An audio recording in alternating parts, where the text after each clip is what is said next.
graça e a paz de nosso Senhor e Salvador Jesus Cristo seja com você e toda a sua família.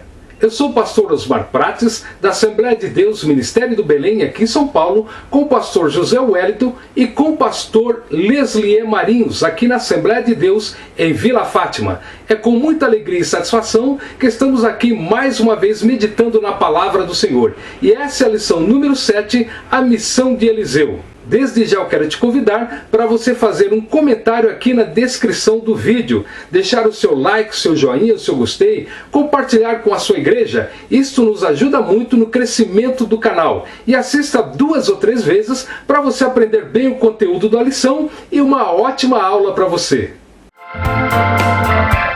Lição 7, o ministério de Eliseu. Eliseu salva 3 reis e os seus exércitos. Jorão era filho de Acabe e Jezabel e só começou a reinar depois da morte precoce do seu irmão, o rei Acasias, que caiu de uma torre do palácio, fez o que era mal aos olhos do Senhor, porém menos que Acabe e menos que Jezabel, pois tirou a coluna de Baal, feita pelo seu pai Acabe. Mas cometeu os mesmos pecados do primeiro rei, Jeroboão, filho de Nebate.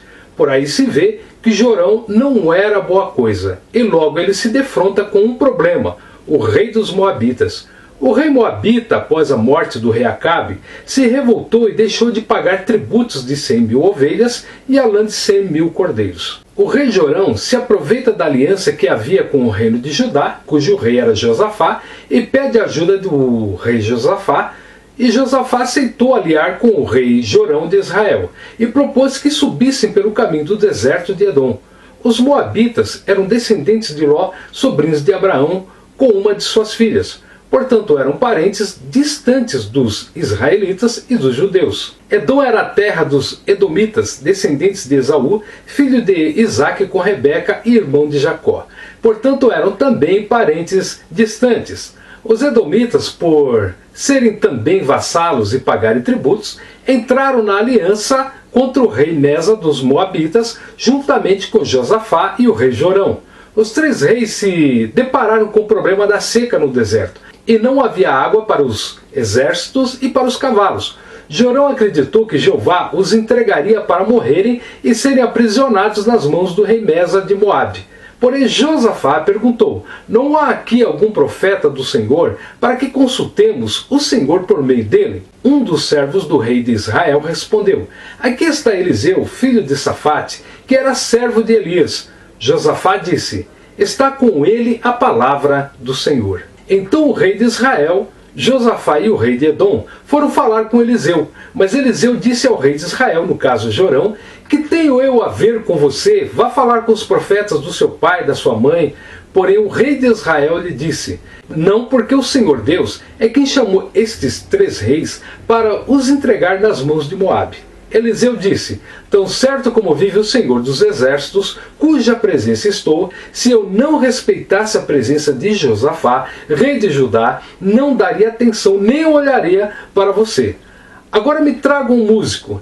Enquanto o músico tocava, o poder de Deus veio sobre Eliseu. E este disse: assim diz o Senhor, façam neste vale covas e mais covas, porque assim diz o Senhor, vocês não sentirão vento nem verão chuva, mas este vale se encherá de água, e vocês beberão, bem como o seu gado e os seus animais. Mas isto ainda é pouco aos olhos do Senhor. Ele também entregará Moabe nas suas mãos. Vocês conquistarão todas as cidades fortificadas e todas as cidades principais. Cortarão todas as árvores frutíferas, taparão todas as fontes de água e danificarão com pedras todos os campos de cultivo. E aconteceu que no dia seguinte, na hora do sacrifício da manhã, eis que a água vinha descendo dos lados de Edom e a terra se encheu de água. O que aprendemos neste episódio bíblico onde vemos um milagre divino, ocorrido por intermédio do profeta Eliseu, é que devemos nos espelhar no rei Josafá. O rei Josafá, Jeosafá ou Jeosafate, significa Iavé juiz. Foi o 4º rei de Judá e reinou durante 25 anos, era filho de Asa e Azuba. Durante o seu reinado houve grande combate e idolatria, pois destruiu os altos, quebrou as estátuas e outros. conquistou Edom e fez reformas militares, políticas e religiosas. Josafá era um homem de fé e temente a Deus e tinha por hábito sempre consultar os profetas de Deus e a palavra do Senhor. E era respeitado pelo profeta Eliseu. Quantos de nós nos dias de hoje temos a preocupação de consultar o Senhor nosso Deus antes de tomarmos uma decisão? E muitas vezes saímos da presença de Deus, virando as costas para a sua palavra quando estamos em dificuldades, e aqueles que abandonam a Deus e a sua palavra quando estão bem e prósperos, na saúde e nas finanças, é um erro gravíssimo se distanciar do que diz a palavra de Deus, pois assim se perde o vigor espiritual, a fé, a esperança, o amor e até a salvação. Qual a nossa atitude? Frieza e falta de direção, como o rei Jorão, ou fé e confiança, como o rei Josafá, que consultou Eliseu, o homem de Deus? O que mais aprendemos é que Eliseu não tinha comunhão e nem respeitava o rei Jorão, e deu a entender que se não fosse o rei Josafá, Eliseu nem olharia para o rei Jorão. Porém, o rei Josafá tinha um problema que no futuro iria lhe custar muito caro a ele e a sua descendência. Essa aliança que ele tinha com o reino do norte de Israel o levou a uma batalha contra os sírios, onde o rei Acabe perdeu e morreu. Deus, porém, livrou o rei Josafá. O rei Acasias, que morreu após cair da torre do palácio, tentou também se aliar a Josafá, rei de Israel, mas não foi muito longe. Porém, o rei de Israel, sucessor de Acasias, o rei Jorão, conseguiu se aliar a Josafá nessa empreitada contra Mesa, o rei dos Moabitas. A aliança de Josafá, o rei de Judá, com os reis de Israel, o reino do norte, chegou ao cúmulo do rei Josafá permitir o casamento do seu filho Jorão, futuro rei de Judá, depois de Josafá, com a terrível e maligna filha de Acabe e Jezabel, a perversa e maligna Atália, que se tornaria rainha do reino de Judá. E de acordo com a Wikipédia, Atália promovia o culto de Baal da mesma forma que Jezabel, sua mãe, havia feito anteriormente no reino de Israel setentrional. Esta atitude fez com que Atália fosse odiada pelo povo e pelos sacerdotes. Por alguns anos antes, os profetas Elias e Eliseu já anunciavam o fim da casa real de Acabe. Num ato de vingança contra a execução de toda a casa real de Acabe, Atália mandou assassinar todos os membros da casa real de Davi e assumiu o trono de Judá. Mas Jeozebá, filha de Jorão de Judá, falecido marido de Atália, escondeu o herdeiro do trono, que era o menino Joás, filho de Acasias, que tinha 1 ano de idade. Ele foi criado em segredo no templo de Jerusalém pelo sumo sacerdote Joiada e por sua mulher. Quando Joás tinha 7 anos, o sacerdote Joiada elaborou um plano para coroá-lo como rei no templo de Jerusalém, com a proteção dos guardas reais. Quando Atália percebeu o acontecido, foi ao templo na tentativa de impedir a rebelião, mas acabou sendo executada no portão dos cavalos, junto ao palácio real, por ordem do sumo sacerdote Joiada. Depois disso, é destruído o templo de Baal e seu altar. Atália foi a última representante da dinastia de Omri, o pai de Acabe. Por pouco esta aliança de Josafá não culmina com a destruição de toda a dinastia de Davi, de onde viria futuramente o Messias, o próprio Jesus Cristo. Vemos aqui que o mal tem que ser cortado pela raiz. Quem alimenta a serpente um dia será mordido por ela. Quem cria escorpiões um dia será picado por eles. Jesus deu poder para pisar serpentes e escorpiões, que representam pessoas malignas, e não fazer amizade com pessoas dessa natureza. O crente que joga bola com não crentes e depois vai para a cervejada e churrascada com estes, o salvo que fica no bar jogando baralho, dominó, snooker, com gente que bebe, fuma e diz palavrões, o servo de Deus que se envolve com pessoas corruptas e de vida torta, quem fica longas horas com fofoqueiros, murmuradores, falando da vida alheia, quem se diverte e vive na companhia de pessoas usuárias de drogas, que vivem na prostituições violentas, tem que mudar a sua filosofia de vida, o seu modo de ser, fugir da aparência do mal. Ou senão vai se tornar mais uma ovelha perdida, mais um filho pródigo, mais uma dracma perdida, mais um afastado e mais um desviado. Assim diz o Salmo 1, quanto ao perigo de relacionamentos profundos com pessoas descompromissadas com Deus. Bem-aventurado é aquele que não anda no conselho dos ímpios, não se detém no caminho dos pecadores, nem se assenta na roda dos escarnecedores. Pelo contrário, o seu prazer está na lei do Senhor, na sua lei medita de dia e de noite. Também o apóstolo Paulo, em 1 Coríntios capítulo 5 e 11, nos diz o seguinte: mas agora, escrevo a vocês que não se associem com alguém que, dizendo-se irmão, for devasso, avarento, idólatra, maldizente, bêbado, ladrão, nem mesmo como com alguém assim. Eliseu aumenta o azeite da viúva. O episódio do aumento do azeite da viúva está em 2 Reis capítulo 4, de 1 a 7. Certa mulher viúva de um dos discípulos dos profetas clamou a Eliseu dizendo: o meu marido, seu servo, está morto. E o Senhor sabe que esse seu servo temia o Senhor Deus. Mas veio o credor para levar os meus 2 filhos como escravos.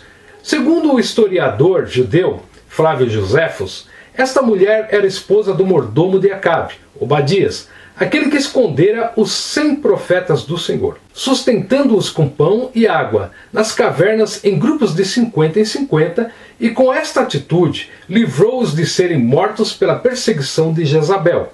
Nesta época de seca e falta de tudo, Obadias perdera sua fortuna e se endividou sustentando os 100 profetas e depois adoeceu e morreu. As viúvas daquela época não podiam contar com pensão, aposentadoria, ajuda do governo, assim estavam sujeitas a passar fome e necessidade. Muitos maridos morriam na guerra e outro fato era o índice de morte masculina ser muito alto. Poucos homens chegavam à terceira idade devido às guerras e doenças. Muitas destas viúvas tornavam-se prostitutas, perdiam as suas casas, terras, animais por dívidas e seus filhos eram levados como escravos.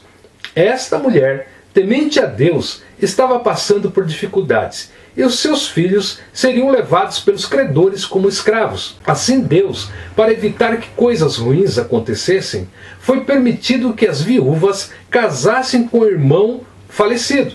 Assim estaria protegida dentro de uma família. E o próprio Deus se colocava como pai dos órfãos e marido das viúvas, mostrando que elas, os pobres e estrangeiros, deveriam ser ajudados e protegidos por todos.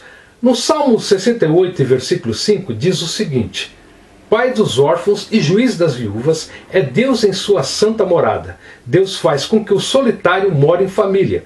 Devemos aprender nesta lição que existe um credor chamado Satanás, que veio para matar, para roubar e para destruir.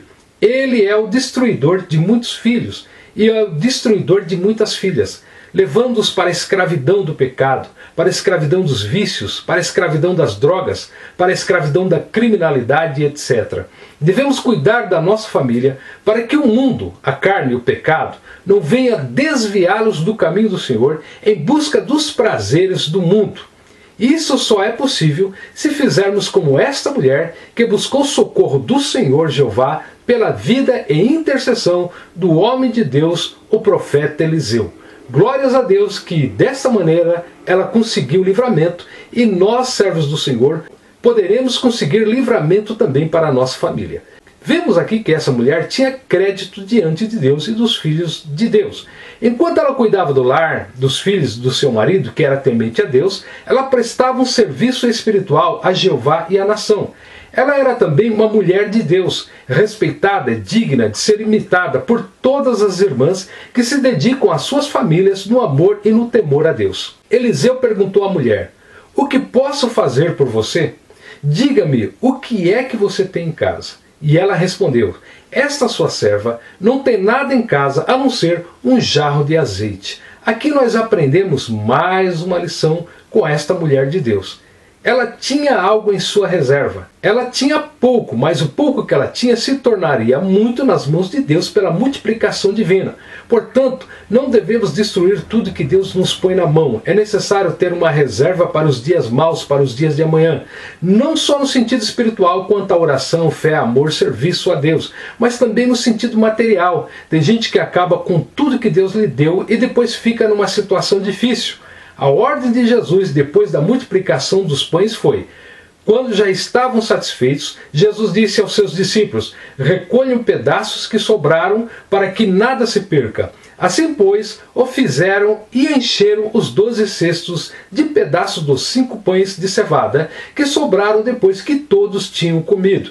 Desperdício não provém de Deus. Aprendemos esta lição que esta mulher nos dá indiretamente por intermédio de Eliseu.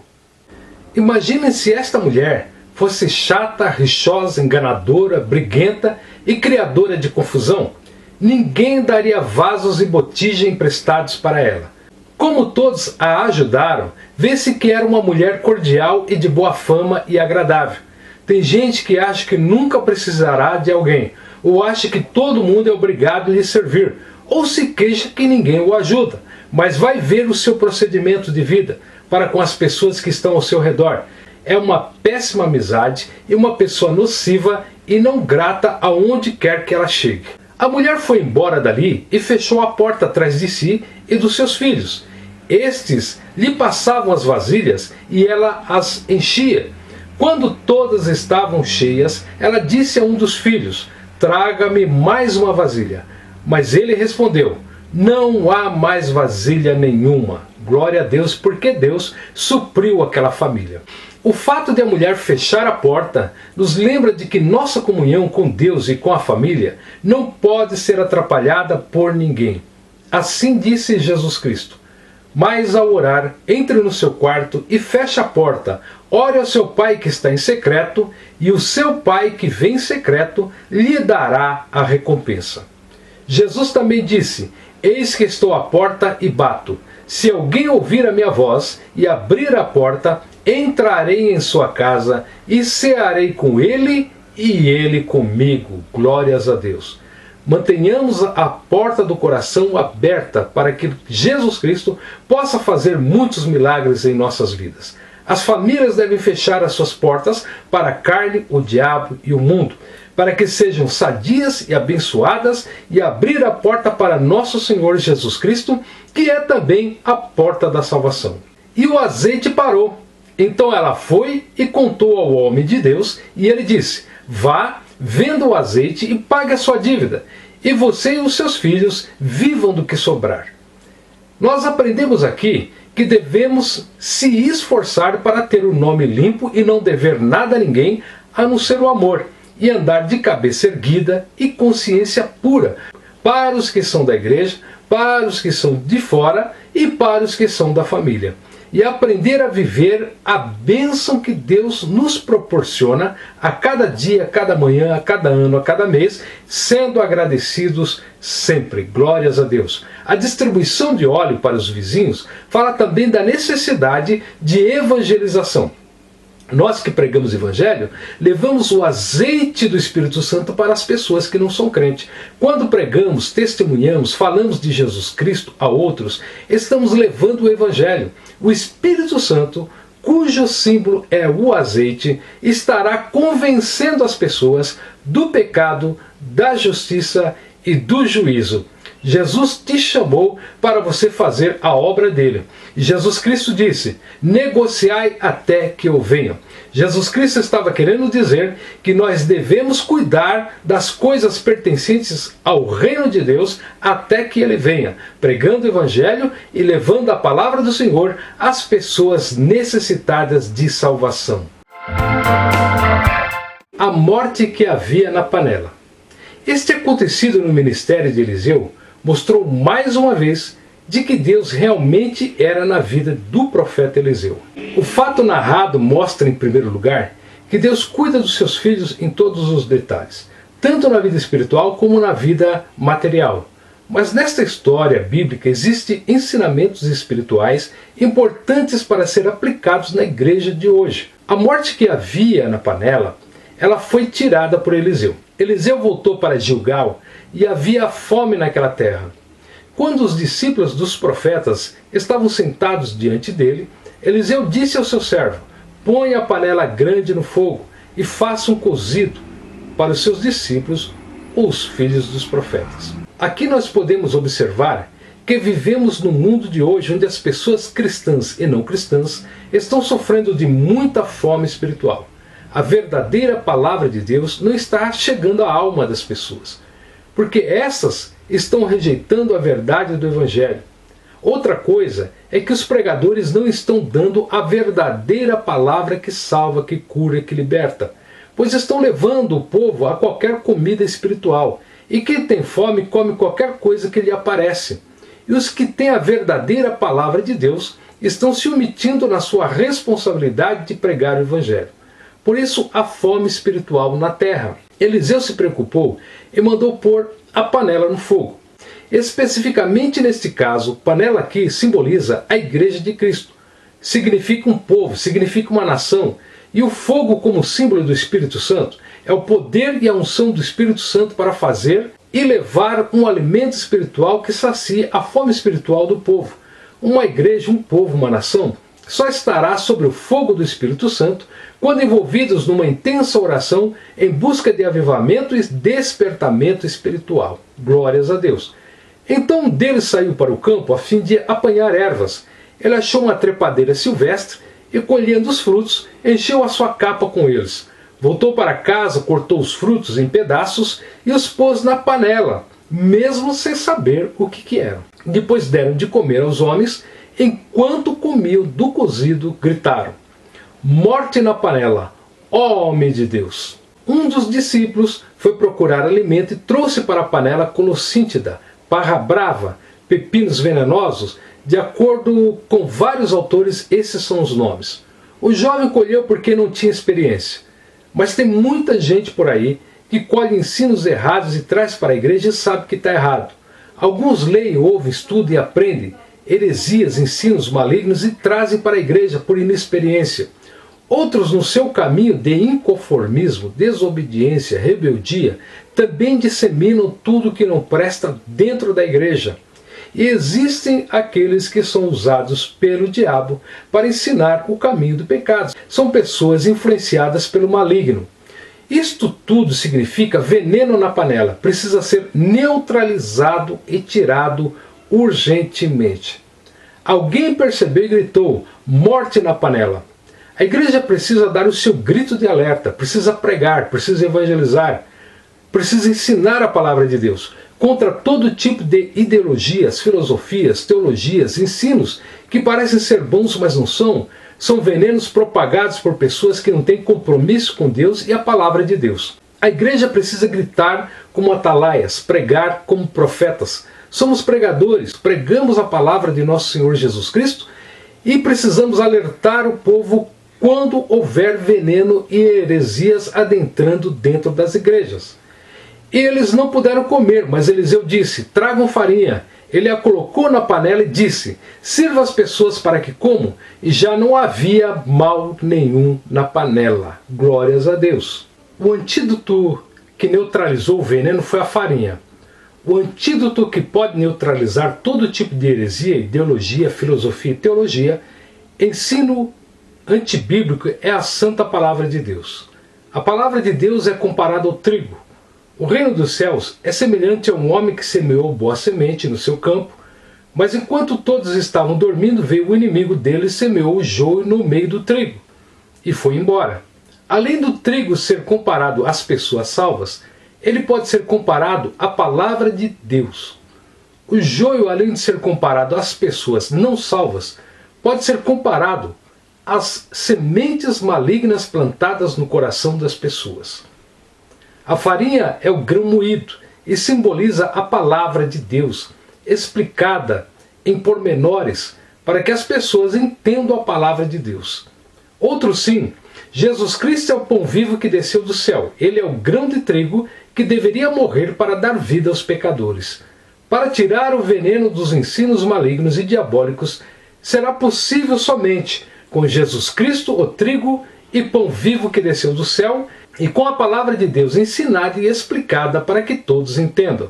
Assim é necessário que a igreja se reúna como as escolas de profetas dos tempos de Samuel, Elias e Eliseu, para aprender a palavra de Deus de acordo com a vontade de Deus, com oração e jejum e a orientação do Espírito Santo, em seminários, escola bíblica dominical, cultos de ensino, reunião de obreiros e todo culto em geral, que tenha em primeiro lugar o ensino da palavra de Deus.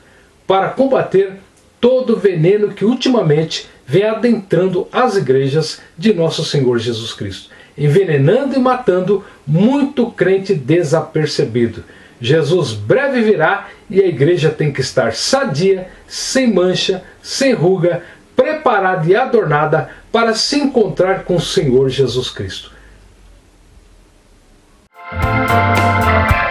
Glórias a Deus por terminarmos mais uma videoaula da Escola Bíblica Dominical. Eu já quero te convidar aqui no canal Rádio Evangélica Galileia, comigo, pastor Osmar Prates, você venha meditar na próxima lição bíblica, que é de número 8. Naamã é curado da lepra. Deus abençoe a sua casa, Deus abençoe a sua família, Deus abençoe a sua vida, hoje e sempre. E até lá, se Deus assim permitir.